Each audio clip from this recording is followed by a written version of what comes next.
So, with that being the case, we're going to get started. And today's session is all about social identity and distribution. And I know some of you are still trying to log into the internet service because you'll be pulling up websites. Don't panic about that right now. There are a few minutes before we'll be using websites. So you can go ahead and pull back into attention here. Okay? All right. So if we can just focus forward here. What we want to do now is really start talking about our identity in our social media networking, our online presence, our business, and everything else. And so think about it this way in terms of people use a product that they like, they know, and they trust, right? So every time people do that, it becomes a recognition, and therefore it's brand recognition. It's all about what brings them back again. We want to become that place they come back to because they know there's the resource of information. And a consistent social media presence creates a social identity. We are identified by how they see us, perceive us, experience us. So we in fact want to create relationships then using that identity to attract followers. That's what Twitter's all about. That's what Facebook's all about. Every one of those are about creating the followership that is based upon that identity. So they become our community and lead us to our niche market. We can think we want to take our product and expertise to the world. What we're really doing is taking it to that part of the world that wants us, and that's our niche. So that's the best part for me. When I finally quit trying to do everything for everyone and really started doing what I do well for those people who want that, that was when I found the most joy. And that's really what we're talking about as well. So let's talk a little bit more then about what we'll be doing today. We're going to look at the world of social media. Last time we introduced it to the whole wide world very quickly and from the perspective of strategy. And then also we explored messaging. We're going to take that now into more about messaging for the purposes of identity and then discover how we use those for distribution. So we'll explore the 4 primary social media sites a lot more deeply today. We'll also explore how we create social identity across those 4 primary sites. And then we'll look at your website's purpose in terms of identity, and then how the functions of all of those work for distribution strategy concerning how you started putting it together last week, and then the resources to create imagery to support that identity. So,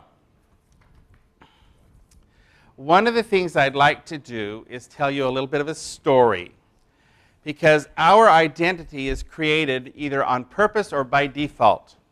And I have been working with an organization over the past period of time. In the beginning, there was a kind of a fun story about how I got into the role that I was in. And that story was told at a very public setting. It was appropriate, it was fun, it was engaging, it was a delightful little story.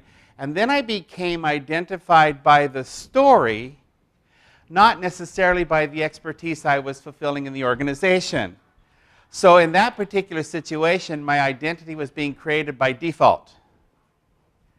Do you see how that can happen? Something that sounds fun, sounds engaging, can actually start creating an identity that we don't necessarily want to have because it isn't going to serve us the best way. So in that organization, I had to go about creating the other kind of identity to overshadow and let the other one just kind of drift away. So our identities are created either by purpose or by default. Which do you want yours to be? Obviously on purpose. That's what we're really talking about then throughout the day-to-day as we take messaging forward, as we explore the websites, the social sites, and everything else. All of the things that we're going to be doing, we'll be talking about how we create the identity that we want. And then we also will remind ourselves that we identify expertise first, the business second, and the product third, because our expertise is the foundation for all those. And the expertise is based upon our passion. Remember when we were doing that messaging? So the passion first, and then your expertise, then the business follows, and then the products. And again, remember that while your business may be consistent, as technology and Science evolves, products might change. So once again, a product identity might change within the core identity of our business or our own expertise. So again, we'll keep that flow going as well. We will look at one core issue, and that is that all social media marketing serves one purpose, and that's to drive traffic to your website, where people really find out what they need to know, the products that they want to purchase and use.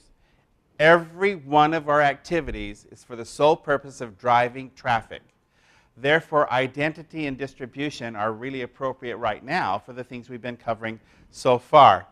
And we will look at how we manage our social identity through each and every one of those sites. And managing our identity is critical. That's how our messaging starts playing into that picture as well. So with that being the case, let's play a little bit with the discovery about the various sites. Now, Cole is going to really go into a description of Google with you later on, because he says that's the foundation place. You start there and everything else is managed through there. I will agree with that. So later on you'll have more information. You'll remember the planning guide that we have in session 1. There's an addition to that planning guide that we'll give you. You'll start writing your information on it and put it back with that planning guide in session 1. So we'll give that to you in just a little bit. We'll also discover and talk a little bit more about Facebook in detail. But really, let's remember that Facebook is the social connection first. And more people are learning how to use that as the business connection. But if we had to give it a priority, most people use it for social connection. With that being the case, then we start looking at others. LinkedIn. LinkedIn has been around for quite a while, and it may feel a little bit to some people like it's a bit limited, but its primary purpose in life is to be a professional face to the world. Businesses recruit from there. As a consultant, I had people contact me because of my LinkedIn site to receive a request for proposal on consulting work, because my resume's there, all of my business successes are there. It's not about Rod Kempton, the person first. It's about Rod Kempton, the coach, consultant, educator, and all those other kind of good things that I do. So it's the business perspective first then, and the social second. Then we have Twitter, and Twitter has this interesting purpose in life, and that's because it's mini blogs. We get to shoot lots of information out to people, to a wide variety, and that's a part of our identity, because then we become this conversational person as people get to know us in that. And this is the part of the PowerPoints that's going to be fun, because it's going to bounce a bit. So you'll see that Twitter's bouncing around again. Twitter's an active process. It's not static. And so at this point, YouTube is another one of those ways that we create our identity and fashion that visually. We'll talk more about these 4 in the process as the morning goes along, because I call them the big 4, plus 1, the website.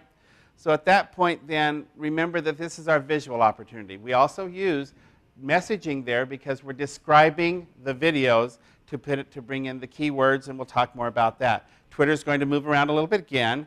And then we bring in e-zines, where we have a chance to put an article online, and those articles are typically 300 to 500 words in length. They're not long. They must be focused, and they will reinforce your identity or change it. So let's make sure that it, in fact, reinforces the identity we want. And then stumble upon, where people are able to describe and rank your information. They will provide a review of it so people can find out a little bit more about you in terms of other people's perspective. And then we have these things bouncing around again. And then we have Dig. And Dig is, in fact, a review of social